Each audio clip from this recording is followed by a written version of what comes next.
council needing to have that activated in their regional plans. Are there other NESs in place? Yes, I don't know them all. I know there's plantation forestry, but yeah, there'll probably be about a handful. I don't think there would be too many. So the other really cool thing that I want to talk about before I get into Forest and Bird's sort of top 10 is that, please hold. Sorry. This is to It's too bright.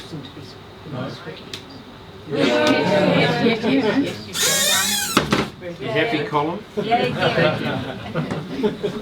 Very squeaky door you've got there. It's for comic relief, you know. So yeah, so just about the process about how these proposals came into place. It's really the first of its kind in the sense that it's seen so much consultation before the document actually came out. So the government organized 4 advisory groups, and those advisory groups had to caucus together as well.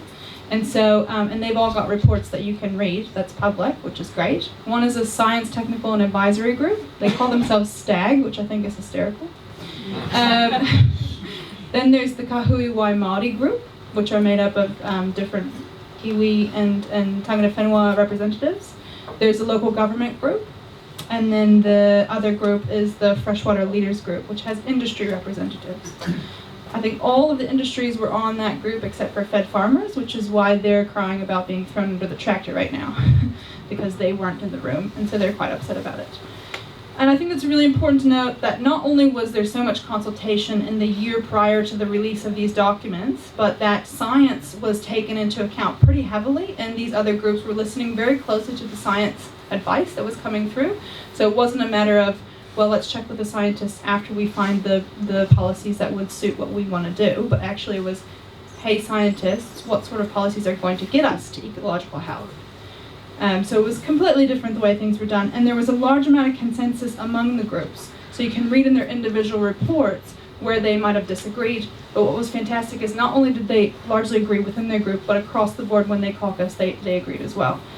So these regulations come with decades of trying other things, as well as a full year of consultation with experts. So, you know, what we're hearing in the media is people grasping at the last straws, basically, to stop this from going ahead. Okay, so what I want to do now is just go through only 10 items that Forest and Bird picked out really quickly in the first week that we got a hold of the proposals. It's obviously very thick documents, and there'll be loads of stuff that we'll be saying in our submission. But I'll bring up these 10, and I'm happy to talk more about them with you afterwards, or throw out questions during if you want. And I'm just going to keep it really high level. But I will encourage you to submit on these and more, and we've got some What's the timeline? The timeline until the end of October. Okay. Yeah, there's an extension. So, and there's some handouts here that give you some tips on everything I'm talking about. So I don't see anyone taking notes, but don't feel like you need to. Okay, so the first one is limits. So in the National Policy Statement, you can set limits for different attributes, different levels that would indicate pollution, right? But we know that the policy statement is meant to be protecting ecological health as one of its values. And unfortunately, the values for the measurements of pollution weren't actually getting us or the councils to identifying what rivers were truly polluted. I mean, take nitrates for example. So the previous attribute state for nitrates, the national bottom line was at 6.9, and you'll hear people talk about that number, nitrate, nitrogen. And it says in the document toxicity, in parentheses. So all councils are required to do would be to maintain or improve up to that point. Or if they were above it, maintain or improve where they were. But you're talking about maintaining or improving at a level that is toxic to a lot of fish. Correct? Scientist agrees. Even engineers. So, and the attributes weren't really complete. We're talking about maybe 8 attributes in the first document. And so now the proposals contain something like 18 to 20, somewhere in that range. And what they're including is measurements of ecological health. It's talking about indicators which tell you how well the fish and their habitat are doing. They have a new bottom line for macroinvertebrate community index, that MCI that I was talking to you about before. Previously it was at 80. It only first entered in the last iteration, but now it's been bumped up to 90. So this is how scientists are now involved in this process, because scientists knew before the last iteration that 90 was where it needed to be for a national bottom line, not 80. Because at 80 it's already in a degraded state. 90 is where it indicates that we're getting somewhere that we need to take alarm to. And just on the science note, before we go on to talking any more about, I just want to read this. This is really with regards to limits. So this is out of the Science Technical and Advisory Group's report. So in providing our recommendations, we have attempted to define our bottom lines considering both our understanding of New Zealanders' view as to the bounds of acceptability and from a technical perspective, this is important, the points at which impacts on health and functioning of aquatic ecosystems shift from moderate to severe. So they were very cognizant to take point at that bottom line is not going to be anything political. It's going to be actually where we notice that the ecosystem health is degrading. Dissolved oxygen is in there, which is really great, so we know fish are going to be able to breathe. Sediment has entered for the first time, which is fantastic. So councils weren't previously required to measure the sedimentation. A lot of them did, but there was no national bottom line which said you need to have your sediment levels here, otherwise it's going to be unsafe for the ecosystem. And what's interesting is meeting with Forestry Association, they say, yeah, we can meet those numbers. So, you know, it's not controversial, it's stuff that we can do.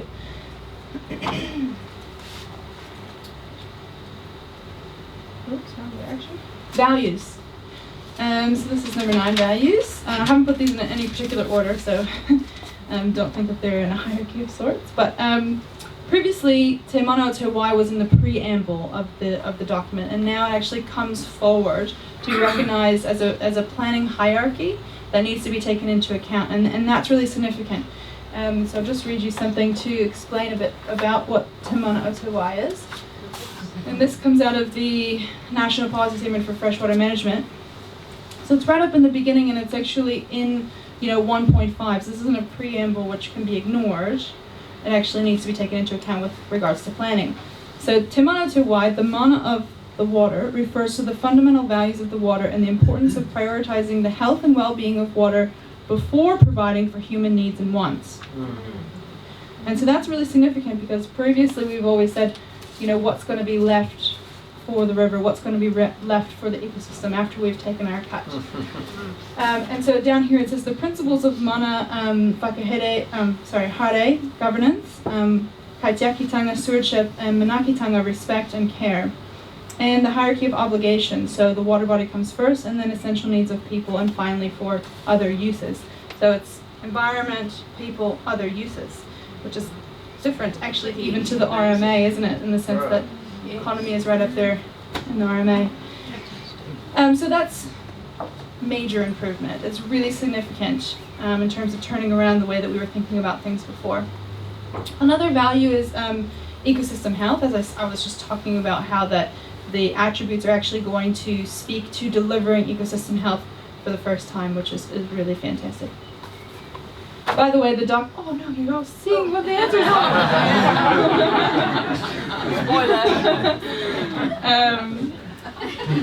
We didn't like to say.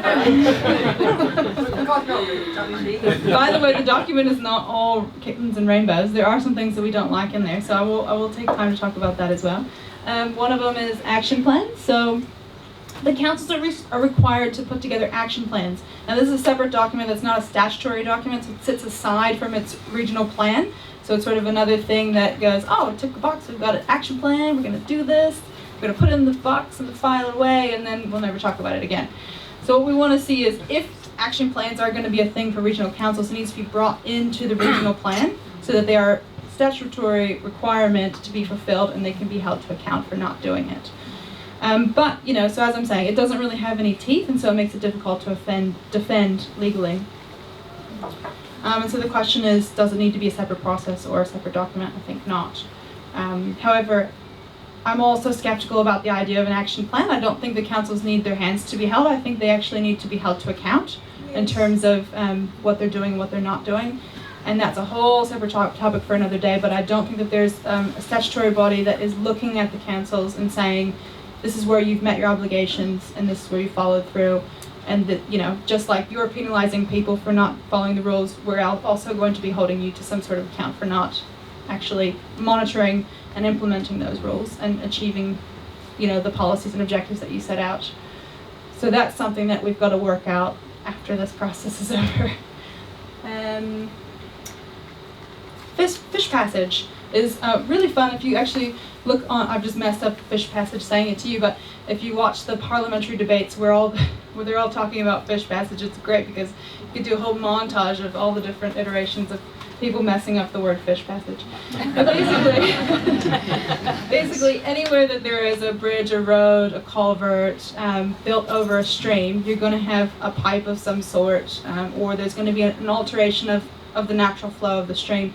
And so it's really important that fish passage is taken into account, or that it's a requirement for councils to be taking this into account, because what you might have is some sort of crazy slide that's just slamming fish out the other end, or you might have a pipe that's hanging over and fish can't actually climb up. A lot of our fish are pretty fantastic climbers, and I will talk about the Kawato a little bit later.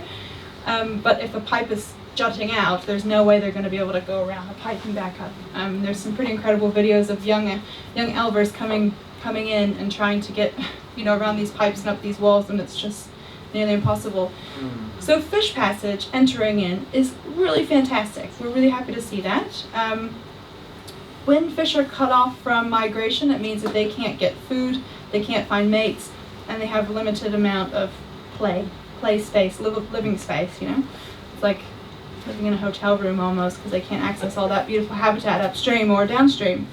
And it makes them vulnerable to predators, so it's really important. What we see as an issue to what's in there right now, proposed, is that it applies to new structures, not existing structures. And there are thousands, or hundreds of thousands, or millions. Actually, scientists don't know how many blockages to fish migration is out there because of bridges, roads, and culverts. And you've got one area of a regional council, maybe the ecology department, that's working on monitoring where those blocks are. And then you've got the, engineering department who are going in, structural engineers are going in without thinking about fish passage and just getting on with business and creating more blockages. So this national directive means that they're going to have to take that into account for new structures. But the question is, what's going to happen with those old structures? Where's the mapping and accountability and planning for that? We would say there needs to be a plan, or a requirement to make a plan, even if it does take a decade or two. It needs to start now. Okay, hydroelectricity. This is a really interesting one. So there is an exemption for hydroelectricity with regards to water quality. They just get a blanket exemption. They will have to maintain their level of degradation with regards to water quality, but they get an exemption from having to improve or getting to the bottom lines. So any waterway that is in a bad state has to at least start to improve until it gets to the national bottom line of what is ecosystem health, but not hydroelectric rivers with hydroelectric dams on them, which is a major problem. And it's really curious because nor the science group or Kahui Waimati or the local councils or the freshwater leaders group recommended to the minister that there should be an exemption for hydroelectricity. So between all those groups advising the minister and the proposal coming out, this exemption appears in there. So we just want to take an act. What we want is we want to see that hydroelectric companies are held to the same account, and that's really important with regards to climate change as well, because you know, the same amount of water is not going to be available year on year, and that means water quality conditions are going to go down as the demand for electricity goes up. Yep. So we need to start thinking about how renewable is the electricity that we're generating.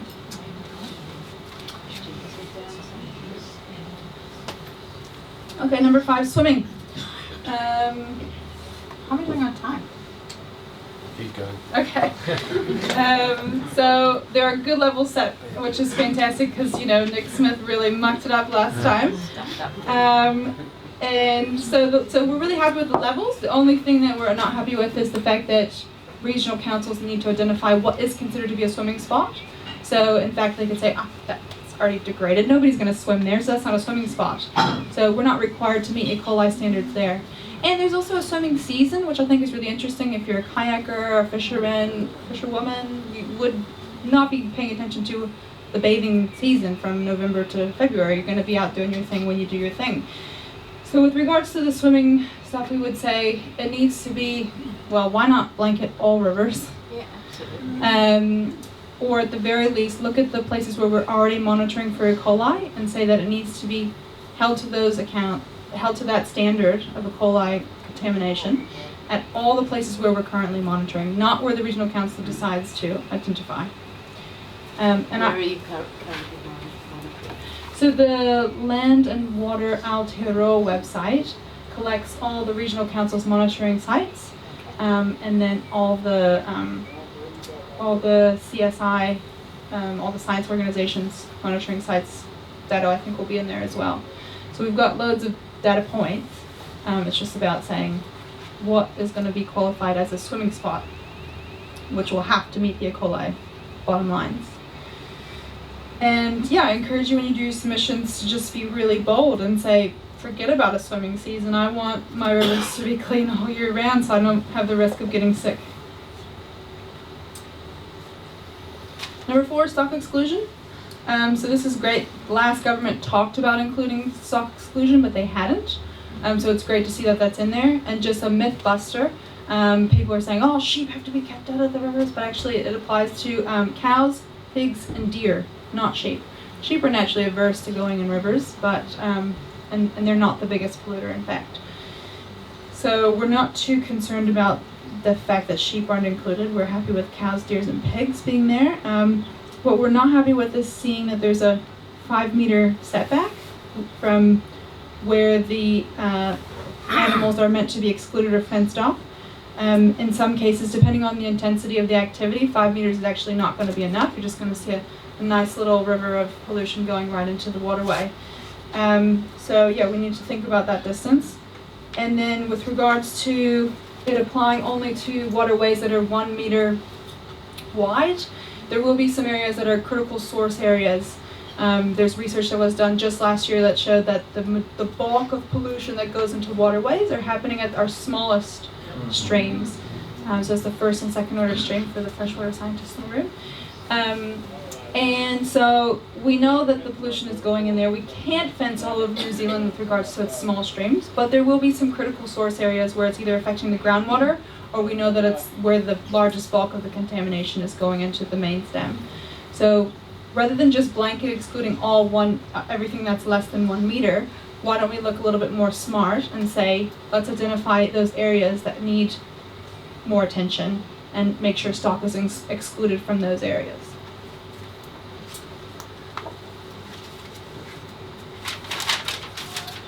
So winter grazing is a terrible practice. I'm sure you've seen all the videos and photos that have been coming out this winter, and I recognize it doesn't represent farming in New Zealand, but the fact that it's happening is disgusting. And I think that all farmers who get mad at us for doing interviews on intensive winter grazing are passing the buck to the wrong person, because in fact it's the really terrible practices that are happening in Southland and like sometimes in Waikato and Otago as well, that is actually giving farming a bad name.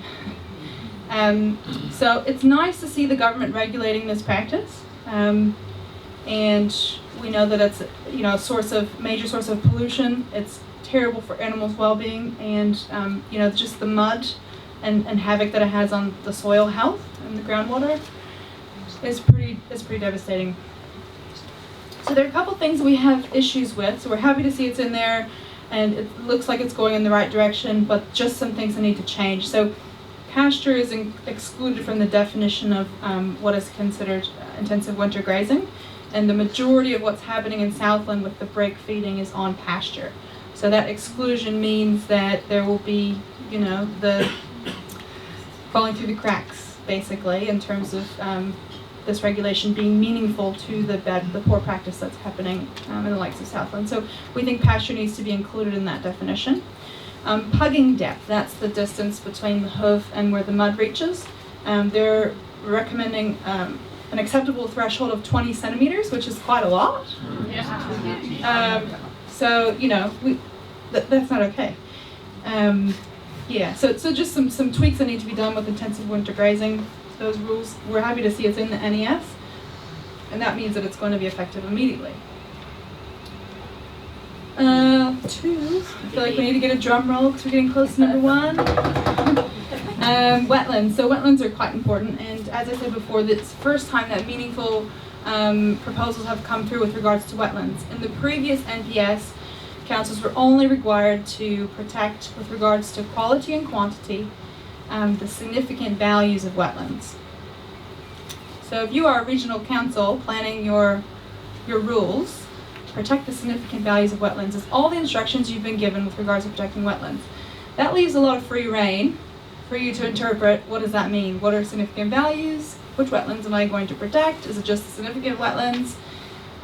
So there's been a lot of wetland destruction, not only historically, but even in the last 20 years. And the most stark statistic I found was Southland Regional Council, with their own reporting, found that they had drained, destroyed, lost. Wetlands get lost around the country, don't know how. 10% of their wetlands between 2007 and 2017, which is really significant because Southland is the number 2 region for wetlands in New Zealand. So if they're losing 10%, New Zealand is losing quite a big proportion. And 40% of those lost wetlands went to dairy farming. So you can see how poor rules, the intent was there with the policy direction, protect the significant values of wetlands, but that didn't trickle down to the Southland Regional Plan. So we're really happy to see that there's more directives in here. So wetlands will have to be monitored, but strangely only on new consents. So they can't retroactively apply that to old consents. I guess we'll have to wait till those consents roll over, which is really upsetting. I'd like to find a way around that. Mapping is going to be done, but only for wetlands that are 500 square meters or greater. So while they have to protect all wetlands, they're only going to be mapping the ones that are 500 square meters or greater. So it begs to the question, about whether they're going to protect if they don't know it exists. There's a lot of the wetlands that are drained and degraded and destroyed happen on private land, and sometimes with consents that are requested retroactively after the, vegetation clearance and drainage occurs.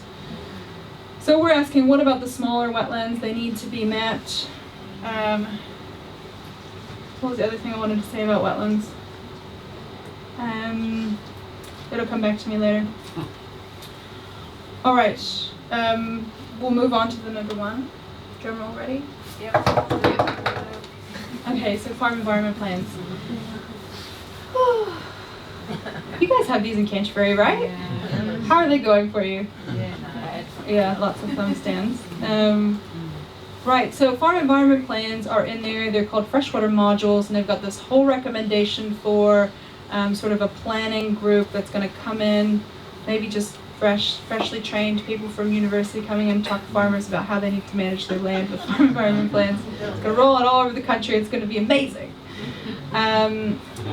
The way we feel about it is, okay, it's a tool in the toolbox. Does it need to be a regulatory tool? I don't know necessarily. You've got the industry that are helping with these farm environment plans. They haven't worked. Will having them involved in a regulatory process make them work?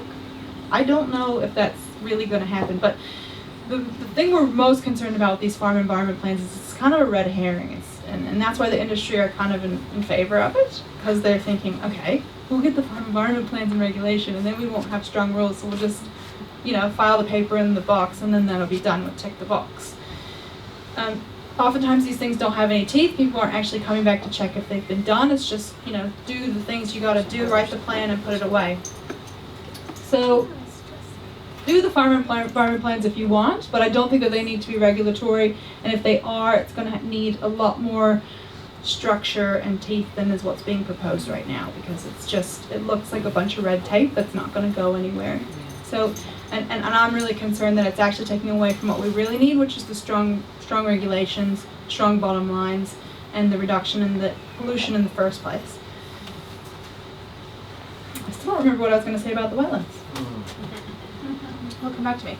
So that's forest and birds sort of top 10 that we took out in the first week.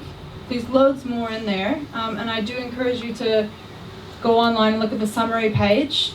We've also got a submission up on our webpage. Now this is from last year, but last year we had 4,000 submission entries on our online form, and you can find our submission up. We've got 2,500 at the moment, so I'm hoping that we break our number from last time around.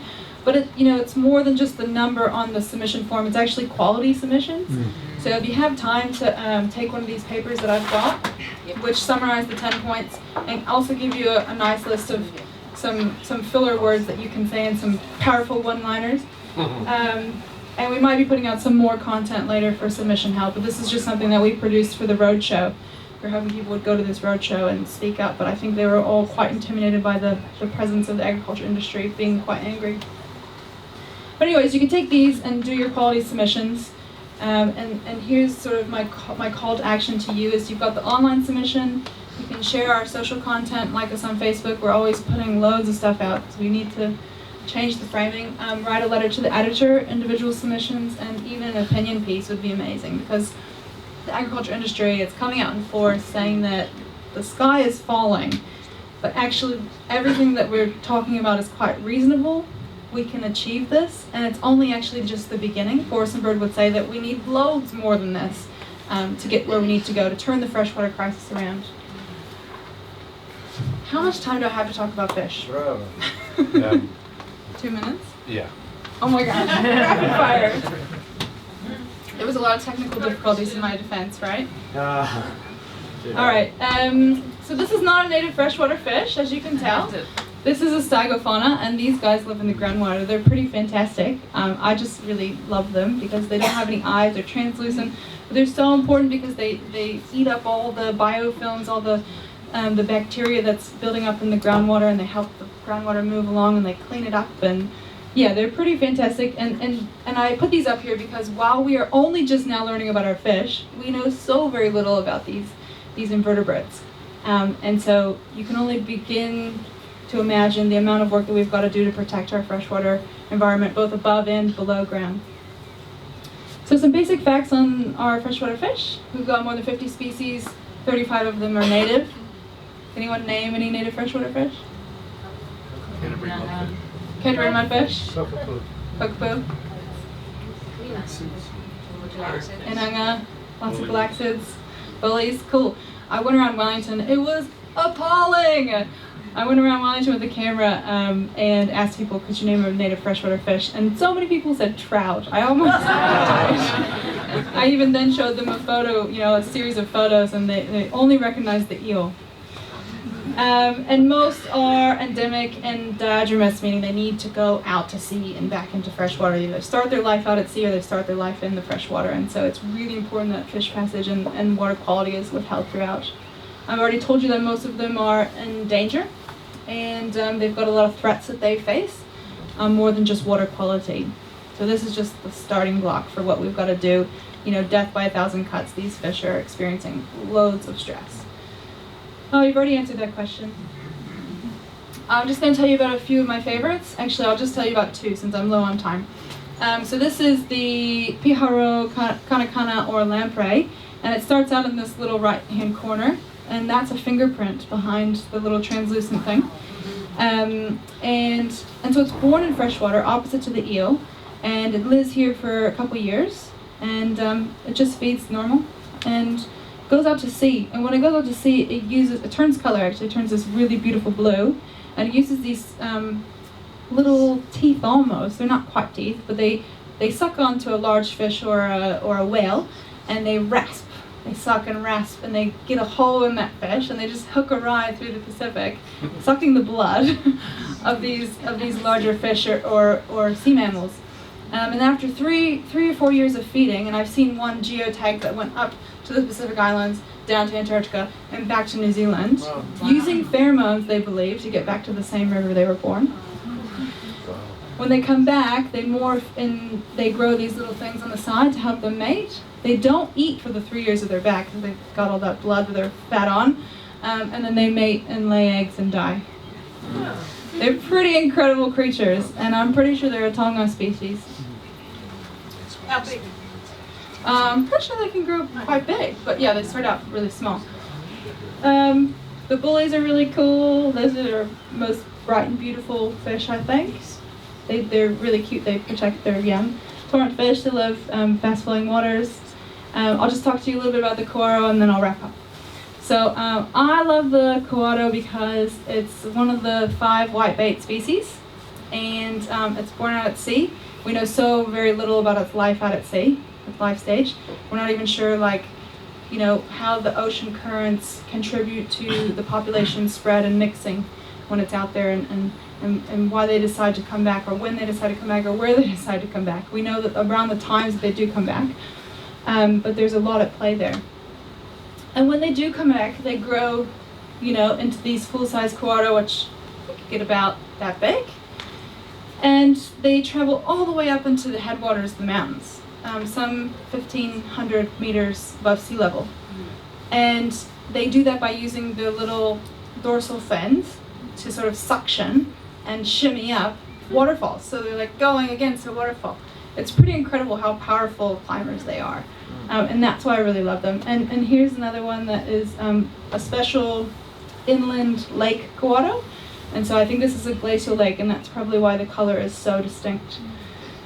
The point is, there's so many native freshwater fish out there, and we know so very little. Well, as a collective whole, I think we know so very little. Not like we do our birds. You know, we spent decades protecting our birds. So in order to really have a strong footing to fight for the health of an ecosystem, freshwater ecosystem, and freshwater quality, I think we need to also be advocating for these guys. Yeah. And knowing more about them, knowing their names, and knowing those cool little stories about, you know, how they start and how they end and what they can do, because they're all pretty super. Yeah, well done. Thank you.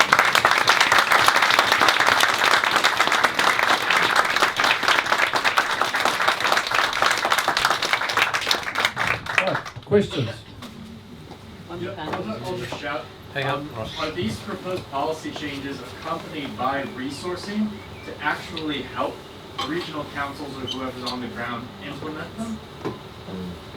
So I know that the government has a $320 million fund that it's putting towards, I think, something like sustainable land use changes, and probably also other things. They've done no economic studies of this effects. Oh, sorry. I think those are two separate questions. So the first question is what sort of assistance. I'm happy to come to that question. So I think the first question is what sort of assistance are regional councils receiving, and I don't know the answer to that. I know that one of their previous press releases said we're going to need assistance to do this work, and I think the government has said, if I could just read this quote, because I was very happy to see this. We are proposing new requirements to make real change as quickly as possible. However, we want to ensure the pace of the change is manageable and appropriate to support, and that support is in place. So I think, you know, they've made the point not only to regional councils who are on the advisory groups, but they've made a point to say that we're going to work through it together because we do have expectations for you to get it done in 5 years. NES goes in right away, that's immediate. NPS, you get 5 years. And I think what they've also done is they're trying to put an RMA change through, which would mean that there's not the regular plan change process, which can take 10 years and lots of resourcing.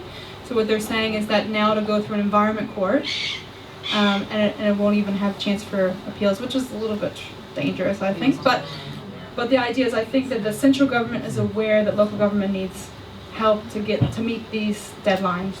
And then the $320 million that I was referencing is more towards the agriculture industry to make a sustainable land change. So back to this question, what sort of economic analysis has been done? So I know that the economic impact assessment is required to be done by law. And so what they've done is they've done part of that, and then the second part is coming. And that, I understand, is because the Science, Technical, and Advisory Group took so long to get their report complete that they weren't able to price things like nitrates and sediment. The figure that came up at the Christchurch meeting was 34 million for the Aqualara wastewater. Yeah. Now, Aqualara's 2,000 odd people. How does Christchurch deal with this sum? It's bigger than that. The Avon River has been filtered for all my life. Yeah. And how are we as ratepayers going to handle that? So the wastewater is, again, a separate issue, and that's going through the Three Waters Review, and that is going to be financed quite I think, yeah, it's going to be subsidized quite heavily through Us. with the government. No, I think the government's planning on putting a lot of No, money. government's us, taxpayers. Okay, well maybe they'll be taking that subsidy away from the industry to help pay for it. I think It still comes back to the I think- taxpayer, and I don't see the speed of change being promoted. I'll just redirect some focus here and say that there's a lot of pollution coming into the system from the agriculture industry compared to what we're doing in the urban environment. Now I think both are equal players here. They, the wastewater treatment and the stormwater management is really abysmal in New Zealand. We don't meet compliance into the 40s and 50%, whereas in Europe they're meeting it 98%. The Avon River's been filthy for Hang on. Yeah, I ju- he's had his I think you can get a chance later on. Yeah. It's been filthy for a number of years, the taxpayers are going to have to pay. Yeah. Well,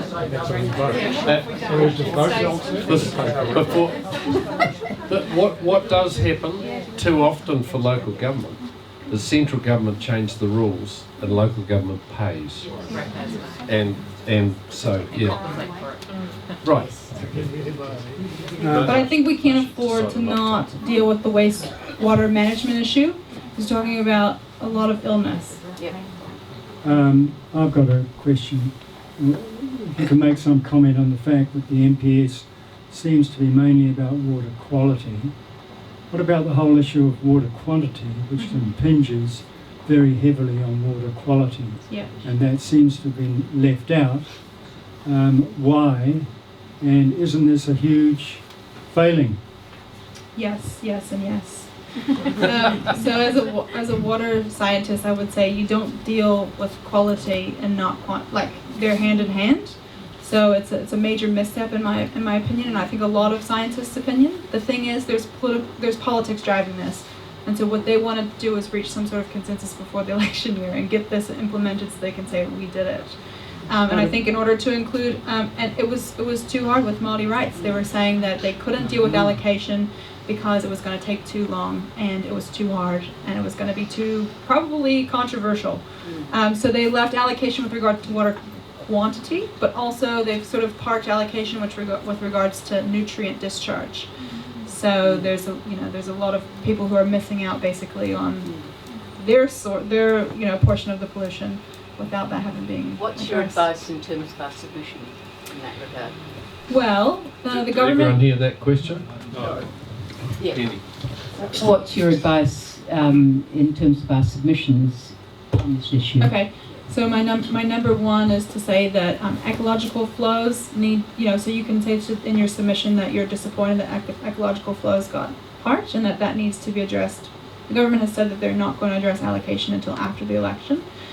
But yeah, I would say that there was an NES on ecological flows, which would instruct the councils on how to set those flows. Right now, it's just up to the council to figure out how to do that in terms of the minimum flows and allocation. And so I would just say that under Te Mano Te Wai, it's a definite misstep for them to say that they're protecting the river first without actually identifying what the river needs in terms of quantity. Yeah. Thanks. I had one question, which was, why weren't federated farmers involved? Yeah. Did they choose not to be involved? No, I think that they weren't invited. I think it was a misstep by the government that they're regretting now. Big mistake. Did I see a hand up there somewhere?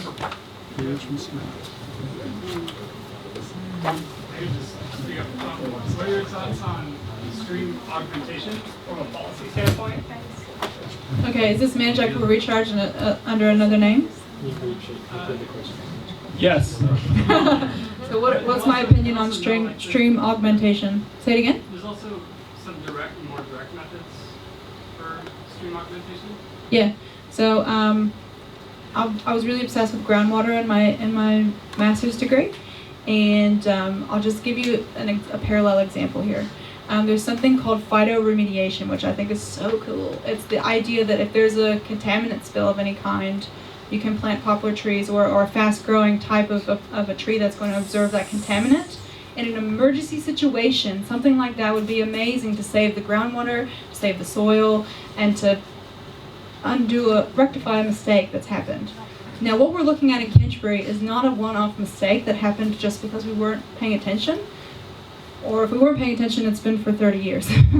And so what I think stream augmentation does is it's not a remedial emergency situation, we've got to fix this fuck up. It's actually, how do we maintain the status quo of pollution that's going into the system by flushing things out or by boosting up the river or boosting up the groundwater.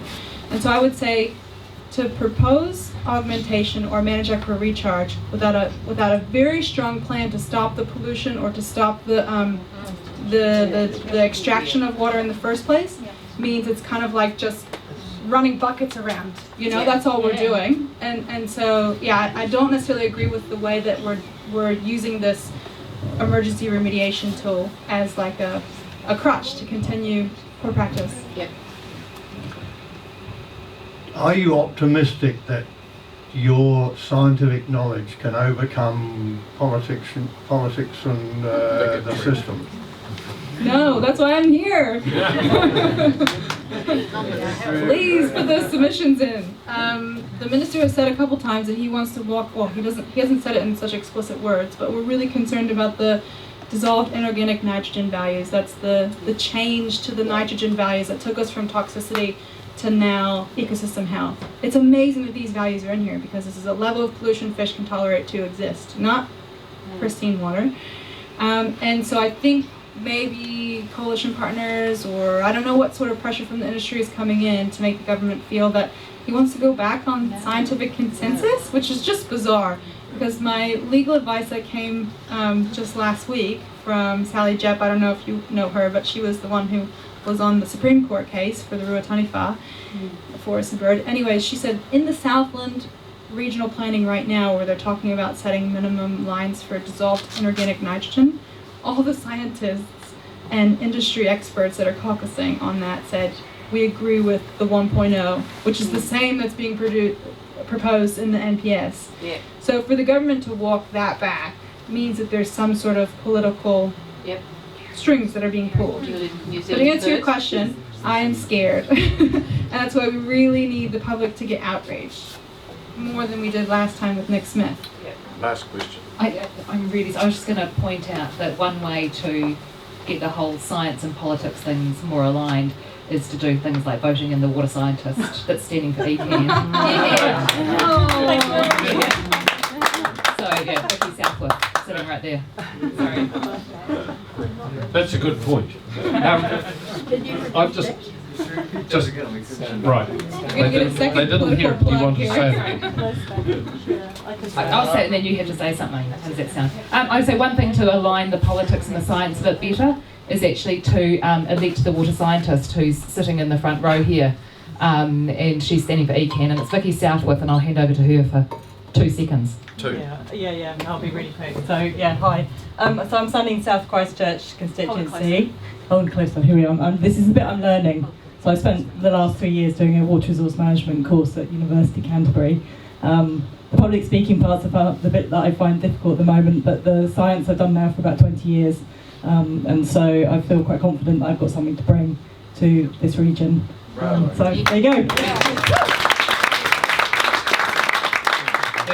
And one of the things that I've noticed is the tremendous number of really highly skilled people standing for ECAN. It's really impressive, really impressive. So Annabeth, this is fantastic that you're here, and it's I thought you'd find this story interesting. I was staying with a friend of mine in Southland who drives a tanker for Fonterra, and he is a passionate fisherman, and he is so angry with Fonterra, it's not funny. And here's this guy, he said, I love the farmers, I've got the most fantastic job in the world visiting a great part of New Zealand, but he said, we're killing the fish. And that's the thing we've actually got to well, no, he's a serious person about his rivers, and I think that is just, it's getting across, and we just have to push it. So look, we're delighted to be able to provide this forum for you, and we will all be Our collecting submissions forms. in. We'll Yes. send the links, send all the links to the Yes, information. we will. Yeah. The There's- submission is cleanupfreshwater.org.nz. No, that's all right. We've No, got a send it link. to us, We'll yeah. send it to everybody and so they can pick it up. So I'd like to thank you for Yeah. coming today. You were great. Yeah, Thank you.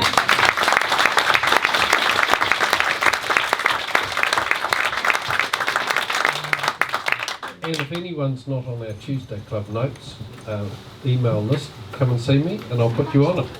So thank you for attending. Thank you.